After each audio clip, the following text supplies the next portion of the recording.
ayan, ayan, ayan. Yes, tanggal na. So, hihilain nyo lang, kita nyo. Oops.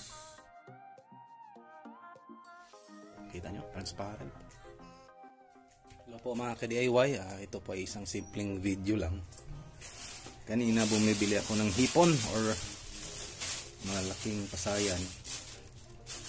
Tapos ituturo ko lang kung paano kukunin yung bituka. So kung makikita nyo ito kalaki. Sa akin po ititrim ko na lang po sa mga paa para malinis tingnan. Ganon. Una ititrim ko para maganda tingnan. Pero kung gusto nyo hindi nyo itrim, okay lang naman. Mayroong mga paa at mayroong bigote niya.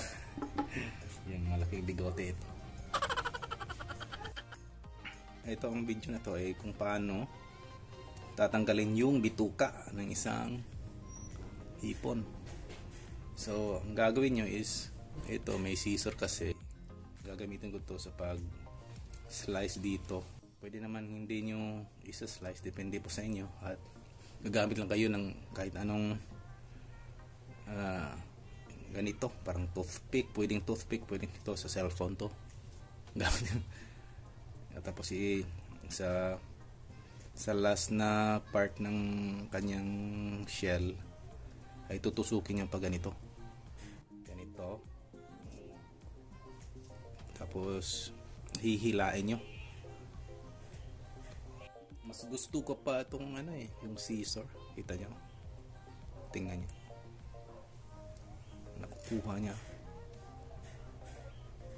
sa kabila. Wala din. Doon sa loob hindi na tanggal. Ayan, yan, kita nyo yung bituka. Tapos hihilain nyo lang, kita nyo. Oops.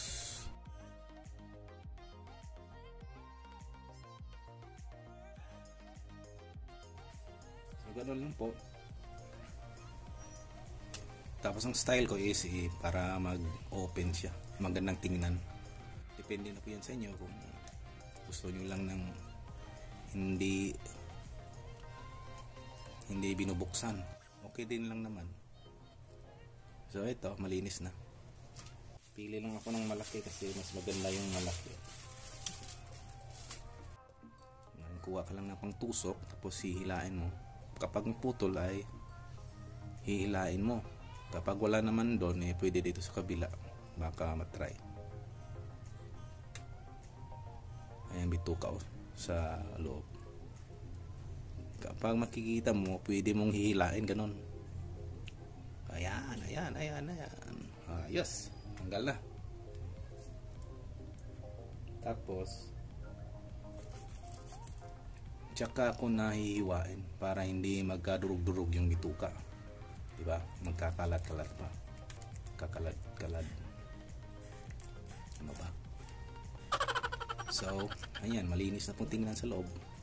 Meron lang mga konti na lang yung bitukang naiwan. Ito. So, ayan. Ang linis, tingnan, diba?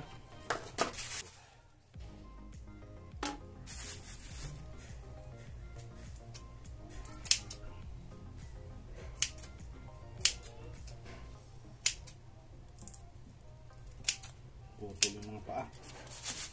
So again, dito sa last part, iingat lang pag makita nyo, hihilain nyo.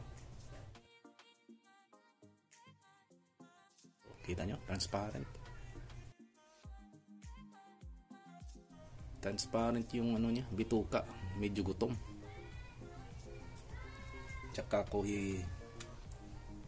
hihiwain para masarap tingnan. Nag-open siya kapag piniprito or lagyan mo ng butter.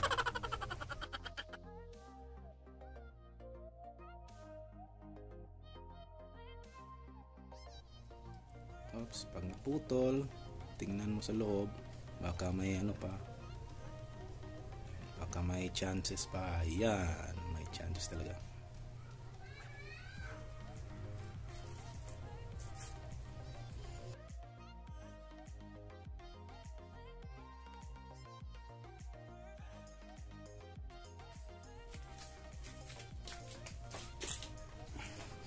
So, ganun lang po mga ka-DIY. Simple-simple, malinis tingnan. Tapos, inihiwa ko. Pwede namang hindi hiwain. Depende yan sa inyo. Gusto ko lang itong malinis tingnan para sa preparation mamaya. New Year kasi.